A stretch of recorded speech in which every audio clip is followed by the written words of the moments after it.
৫৬,০০০ বর্গ মাইলকে একত্রিত করে আমরা বাংলাদেশের নিরাপত্তা নিশ্চিত করতে পারলেই পাহাড়ি, বাঙালি, উপজাতি সকলের নিরাপত্তা নিশ্চিত হবে। আর যখনই তাদের আলাদা করা হবে, আমি মনে করি চক্রান্ত করে, ষড়যন্ত্র করে তাদের নিরাপত্তা নিশ্চিতের নামে বাইরের একটা অংশ তাদেরকে মেন্টালি, সাইকোলজিক্যালি তাদের উপরে আধিপত্য বিস্তার করা, বাংলাদেশ থেকে তাদেরকে বিচ্ছিন্ন করার অংশ হিসাবে যে ষড়যন্ত্র করছে, আগামী দিনে এমন সরকার জনগণের নেতৃত্বে প্রতিষ্ঠিত হবে, এই সমস্ত চক্রান্ত ষড়যন্ত্রের সমুচিত জবাব দিয়ে বাংলাদেশি নাগরিকের যেমন অধিকার হবে, তাদেরও নাগরিকত্ব নিশ্চিত আমরা করব ইনশাআল্লাহ।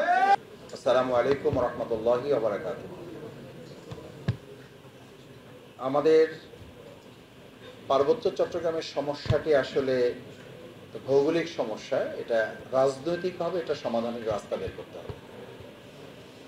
কারণ ভৌগোলিক সমস্যার দিক বিশ্লেষণ করলে আমাদের এই অংশটুকু তো কোনো বিচ্ছিন্ন দিক না, এটি হচ্ছে ৫৬,০০০ বর্গ মাইলের একটি অংশ। সুতরাং এই অংশ হিসাবে এটিকে সামগ্রিক বিবেচনা নিতে হবে। সামগ্রিক বিবেচনা নেওয়ার জন্য এখানে রাঙামাটি, এখানে খাগড়াছড়ি, এখানে বান্দরবান, ৩টি জেলাকে সমন্বয় করে যে অংশটুকু আছে, এই অংশটুকুতে যারা বসবাস করে তারা তো আমাদের দেশেরই মানুষ, তারা তো আমাদের দেশেরই নাগরিক। সুতরাং তারা আলাদা করে যখন কোনো বিষয় উত্থাপন করেন, তখন তো তারা বরং বাংলাদেশের থেকে নিজেদেরকে বিচ্ছিন্ন হিসেবে অংশগ্রহণ করেন। এই ষড়যন্ত্রটা মূলত আমাদের বাইরের কিছু রাষ্ট্র তাদেরকে কাজে লাগিয়ে, তাদেরকে কখনো কখনো বিভ্রান্ত করে এই কাজে তাদেরকে ব্যবহার করে, এবং তারা কখনো বুঝে হোক না বুঝে হোক এই কাজে তারা অংশগ্রহণ করে। আমি বাংলাদেশ জামাত ইসলামীর পক্ষ থেকে আজকে এই বাংলাদেশি প্রফেশনালস আয়োজনকে ধন্যবাদ জানাই প্রথমে, এবং শুরুতেই এ কথা বলতে চাই যে শেখ মুজিবুর রহমান প্রথম একটা ভুল করেছিলেন, যে পাহাড়িদেরকে বাঙালি বানানোর একটা জোর প্রচেষ্টার অংশ করেছিলেন। তার মেয়ে আরেকটা ভুল করেছেন, যে শান্তি প্রতিষ্ঠার নামে মূলত সেখানে বাঙালি এবং পাহাড়িদের উপেক্ষা করে একটা গোষ্ঠীকে, চাকমার একটা অংশকে, সন্তুল আরমার নেতৃত্বে তাকে দিয়ে একটা শান্তি চুক্তির নামে মূলত পাহাড়ে একটা অশান্তি তারা তৈরি করেছে। এই অশান্তির দাবানলি এখন চলছে। আমি আজকে প্রথমে অনুরোধ করব যে নতুন যে সংবিধান আসছে বা আসবে, সেখানে আমাদের এই শান্তি চুক্তি বাতিল করে আমাদের সংবিধানে স্পষ্ট উল্লেখ করা আছে ৩৬, ৩৭, ৪২ নম্বর ধারায় সেখানকার অধিবাসীদের যে ভোগ করার অধিকার, অংশগ্রহণ করার অধিকার, অবস্থান করার অধিকার এবং নাগরিক হিসেবে তাদের স্বীকৃতি, সেই স্বীকৃতি যেন সেখানে চূড়ান্তভাবে বাস্তবায়ন করা হয়, সেটি নিশ্চিত করার জন্য আমরা বর্তমান তত্ত্বাবধায়ক এই নির্দলীয় নিরপেক্ষ সরকার, ইন্টারিম গভর্নমেন্টকে আমরা অনুরোধ করতে চাই এবং তাদেরকে আহ্বান জানাতে চাই। দ্বিতীয় কথা হচ্ছে, যেহেতু প্রধান অতিথি কথা বলবেন, আমি শেষ দুটো পয়েন্ট বলে আমার সংক্ষিপ্ত কথা শেষ করতে চাই। সম্মানিত সুধী মণ্ডলী, সাংবাদিক বন্ধুগণ, দেখেন আজকে আমাদের এখানে সেনাবাহিনীকে এখান থেকে তুলে নেওয়ার জন্য কথা বলা। আসলে কি সেনাবাহিনীকে এখান থেকে যারা তুলে নিতে বলেন, আমরা কি বলবো যে বগুড়া থেকে ওনাদের অসুবিধা হয়, বগুড়া থেকে সেনাবাহিনী ক্যাম্প প্রত্যাহার করেন?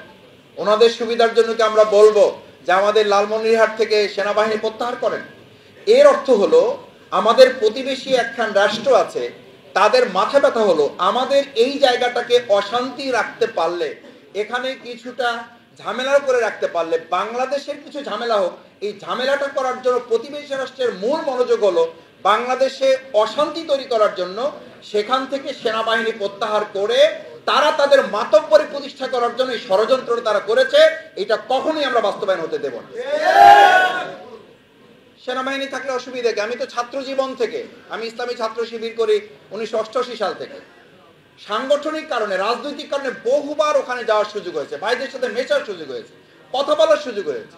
তারা বলেছে যে ভাই, আমরা তো এখানে এমনভাবে নির্যাতিত যে আপনাদের দেশে আর চাঁদা কি ওঠে, এখানে আমাদের কয়েক জায়গায় চাঁদা দিতে হয়।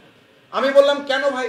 বলছে যে প্রশাসনের কাছে, আমাদের এখানে কর্তৃত্ব আছে তাদের কাছে, এখানে স্থানীয় নেতা আছে তাদের কাছে, এখানে আবার বাইরে থেকে কর্তৃত্ব করে তাদের একটা অংশ আছে তাদের কাছে। আমরা পরিষ্কার বলি, এখানে বাঙালি এবং পাহাড়ি উপজাতি যারা আছেন তাদের ভবিষ্যতে এমন নিরাপত্তার ব্যবস্থা আমাদের সংবিধান করবে যাতে বাংলাদেশের একজন ঢাকার নাগরিক যে সুবিধা ভোগ করে আমাদের পাহাড়ি বাঙালি উপজাতিরা সমান সুবিধা ওখানে তারা ভোগ করবে।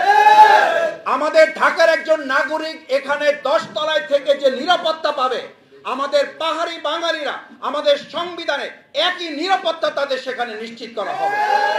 আমি সবশেষ অনুরোধ করি, বিচ্ছিন্ন যখনই কেউ হবেন, আমি যখনই বলবো আমি অমুক দলের হিসাবে কথা বলি, তখন আমার কথাটা সেটা দলের। যখন আমি বলি আমি বাংলাদেশি একজন নাগরিক হিসাবে কথা বলি, তখন আমি তো এদেশের 18 কোটি মানুষের এবং 56,000 বর্গ মাইলের কথা বলি। আমরা বলবো যে আমাদের ওখানে 5,093 বর্গ মাইল, এটা না, বরং 56,000 বর্গ মাইলকে একত্রিত করে আমরা বাংলাদেশের নিরাপত্তা নিশ্চিত করতে পারলেই পাহাড়ি বাঙালি উপজাতি সকলে নিরাপত্তা নিশ্চিত হবে। যখনই তাদের আলাদা করা হবে, আমি মনে করি চক্রান্ত করে ষড়যন্ত্র করে তাদের নিরাপত্তা নিশ্চিতের নামে বাইরের একটা অংশ তাদেরকে মেন্টালি সাইকোলজিক্যালি তাদের উপরে আধিপত্য বিস্তার করা, বাংলাদেশ থেকে তাদেরকে বিচ্ছিন্ন করার অংশ হিসাবে যে ষড়যন্ত্র করছে, আগামী দিনে এমন সরকার জনগণের নেতৃত্বে প্রতিষ্ঠিত হবে, এই সমস্ত চক্রান্ত ষড়যন্ত্রের সমুচিত জবাব দিয়ে বাংলাদেশি নাগরিকের যেমন অধিকার হবে, তাদেরও নাগরিকত্ব নিশ্চিত আমরা করবো ইনশাআল্লাহ। সেই প্রত্যাশা ব্যক্ত করে সেই লক্ষ্যে আজকের আয়োজনে যে সমস্ত সংগঠনের নেতৃবৃন্দ এখানে আসছেন, আমরা আপনাদেরকে নিশ্চিত করছি ইসলাম হচ্ছে সেই ধর্ম, যেই ধর্ম প্রত্যেক ব্যক্তি, গোষ্ঠী, দল, আউস, খাজরাজ, কুরাইশ প্রত্যেকের সমান অধিকার নিশ্চিত করার জন্য কাজ করেছে। আসুন আমরা আমাদের প্রিয় মাতৃভূমি বাংলাদেশের প্রত্যেকটি ইঞ্চি মাটির এক একজন নাগরিকের তার তার জায়গার সমান মর্যাদা দিয়ে এই বাংলাদেশকে আমরা গড়ে তুলব, সেই প্রত্যাশা ব্যক্ত করে আবারও সবাইকে ধন্যবাদ, কৃতজ্ঞতা জানিয়ে বাংলাদেশি প্রফেশনালস মেহেদী হাসান পলাশ ভাই এই বিষয়ে অনেক গুরুত্বপূর্ণ কাজ করছেন, তাকেও বিশেষভাবে কৃতজ্ঞতা এবং ধন্যবাদ জানিয়ে আমার কথা শেষ করছি। আল্লাহ হাফেজ। বাংলাদেশ জিন্দাবাদ, বাংলাদেশ জামাত ইসলামী জিন্দাবাদ, বাংলাদেশি প্রফেশনাল জিন্দাবাদ।